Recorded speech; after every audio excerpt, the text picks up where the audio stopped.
What's up mga ka-fashionista and welcome back to my channel! So for this video mga ka-fashionista ay ipapadala ko na ang mga orders para sa mga clients ko from different places! Ganun! So mga ka-fashionista, bali tatlo po yung ipapadala ko ngayon mga ka-fashionista.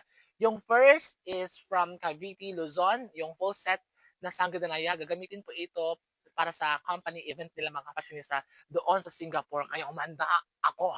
Ganun!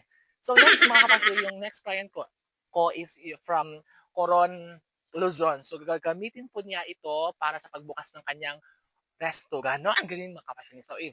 Sana magustuhan nila mga kapassionista. Yung pangatlo naman mga kapassionista is from Davao. Gagamitin po ng kanyang anak para sa pageant sa school. So ganun mangyayari mga kapassionista. Ang dami-dami dadalhin ko mga kapassionista, especially sa mga cartoon mga kapassionista. Dami talagang dinala ko mga kapassionista para secure na lahat mga kapassionista.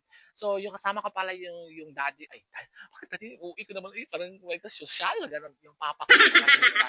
So, ngayon mga kapassionista, pupunta na kami sa GNT Express dito sa Lagonglong mga kapassionista. So, video-video na tayo mga kapassionista kasi vloggerista yung mga kapassionista. Ganon! So, by the way mga kapassionista, last orders na po ito sa ating mga client this month. So, by next month, sa September, ay gagawa na po ako, magsa-start na po ako gagawa ng mga costume kasi meron na kasi tayong clients sa September. Ganon. So, mag-start na ako kasi alam niyo mga kapassionista, very challenge po yung mga request po na ating mga clients. So, ganun, nalaban ako mga kapassionista. I know, kaya ko ito.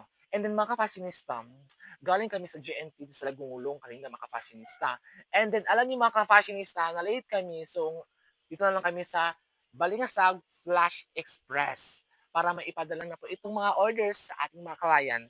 And you know mga fashionista, my God, ang laki talagang, ang laki ng shipping fee na nabayaran ko mga fashionista. I think mga 1,300 plus ito, mga ganun. Kaya, my God, parang nag-record ko maka-fashionista. Kasi alam niyo maka-fashionista, sa ibang, ano kasi, sa GNT Express, mga medyo mura lang talaga. Mga 200 plus lang yun dati. Yung ngayon, my God, umabot siya ng 1,300. Parang gano'n, naguluhan ako mga fashionista, pero okay lang, laban pa rin mga fashionista.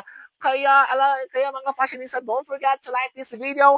And of course, follow me para lagi kayong updated sa mga videos ko. Thank you so much. Thank you for watching. Bye-bye!